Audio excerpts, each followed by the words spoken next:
বৃষ্টির রিমঝিম শব্দ কার না ভালো লাগে? আমার তো খুবই ভালো লাগে। হাই এভরিওয়ান, আসসালামু আলাইকুম। সবাই কেমন আছেন? তো আজকে সকাল সকাল অনেক বৃষ্টি হয়েছে। বৃষ্টির আগে আমি গিয়েছিলাম বাজার করতে। তো বাজার থেকে আমি কি কি নিয়ে আসলাম সেটাই আপনাদের সাথে আমি শেয়ার করব।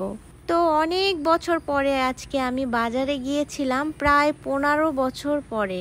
কারণ বিয়ের আগে টুকটাক আমি একটু আম্মুর সাথে বাজারে যেতাম, তো বিয়ের পরে আর সেটা হয়নি কখনো। মায়ের সাথে বাজারে যেতাম বলতে আমার বাবা ঢাকায় থাকে, এখনো ঢাকায় থাকে, আর ভাইয়াও ঢাকায় থাকতো, এই জন্য মাই বাজার করতো সব সময়। আর এখন তো আমার ভাইয়া বাহিরে থাকে। যাই হোক, আমি কিছু মাছ কেনার জন্য গিয়েছিলাম। তো এই দুটো ইলিশ মাছ কিনেছি, আরো অন্যান্য মাছ কিনেছি। আসলে মাছের বাজারের গায়ে আগুন দেখছি আমি। যাই হোক, কই মাছ, এখানে গলদা চিংড়ি কিনেছি, আরো কিনেছি বেলে মাছ। দেখতেই পাচ্ছেন, এই মাছটাকে মাদারীপুরের ভাষায় বলে বাইলা মাছ।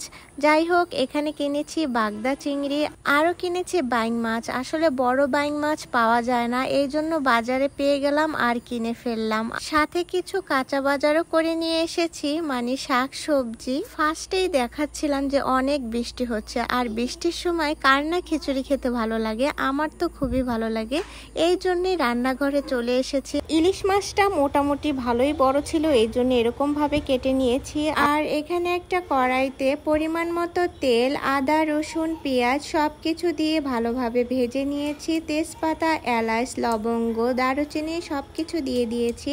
আর এখানে শুকনো মরিচের গুঁড়ো আর পরিমাণ মতো লবণ, হলুদ দিয়ে ভালোভাবে কষিয়ে এর ভিতরে এখন আমি চাল ডালের মিশ্রণটা দিয়ে একটি রাইস কুকারে পরিমাণ মতো পানি দিয়ে দিলাম। এখানে আমি আগে থেকে কেটে রাখা ইলিশ মাছগুলোকে লবণ হলুদ দিয়ে ভালোভাবে মাখিয়ে একটা ফ্রাই প্যানের ভিতরে তেল গরম করে ইলিশ মাছটা ভালোভাবে ভেজে নিচ্ছি, যাতে করে একটা কুড়মুড়ে ভাব চলে আসে মাছে। আমার খিচুড়ি রান্না হয়ে গেছে, একদম প্লেটটাকে সাজিয়ে গুজিয়ে আপনাদের সামনে নিয়ে চলে আসলাম। এখানে কিছু শসা কেটে নিয়েছি, শুকনো মরিচ 2 পিস ভেজে নিয়েছি, আর ইলিশ মাছ ভাজা, 2 টুকরে লেবু, আর হচ্ছে টমেটো সালাদ। সবকিছু মিলিয়ে ইয়াম্মি ইয়াম্মি ভাব, যে সব লোকেদের খিচুড়ি দেখলে একদম জিভে জল এসে যায়, সেই সব খিচুড়ি লাভাররা কোথায়? কমেন্টে চলে আসুন। তো আমার ভিডিওটি এখানেই শেষ করছি। ভালো লেগে থাকলে লাইক, কমেন্ট, শেয়ার করবেন। সবাই ভালো থাকবেন, সুস্থ থাকবেন। আল্লাহ হাফেজ।